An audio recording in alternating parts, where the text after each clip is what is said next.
অত্যন্ত সৌভাগ্যবতী। সেজন্য ভক্ত সঙ্গে আজকে এই বৈদিক বনভোজনে অংশগ্রহণ করেছে। এই বনভোজন হচ্ছে বাইরে জগতে আমরা দেখছি, সেখানে ডিজে বাজছে, কাঁচা বাদাম গান চলছে, সবাই কোমর তোলাচ্ছে, হচ্ছে না? অনেকে হাসছে। তো এখানেও আমরা দেখছি ব্যান্ড বাজছে, কিন্তু এখানে হাইরুবা চলছে না, এখানে হরিনাম চলছে।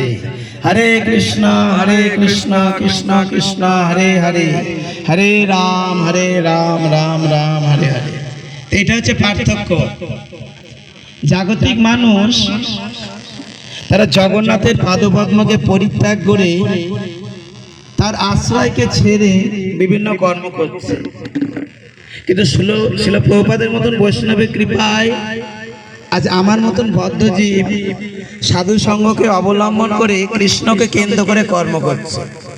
আর সেই কথাই ভগবান গীতায় বলছেন যে তুমি আমার আশ্রয় থেকে আমাকে কেন্দ্র করে সবকিছু করো। দেখবেন ওই জন্য ইস্কনের ভক্তদের বিবাহ অনুষ্ঠান হচ্ছে, সেখানেও হরিনাম হচ্ছে, দেখেছেন আপনারা? কারো অন্নপ্রাশন হচ্ছে, সেখানে হরিনাম হচ্ছে, কারণ তারা জানে যে সবকিছু হচ্ছে জগন্নাথের সম্পদ। জয় জগন্নাথ স্বামী কি।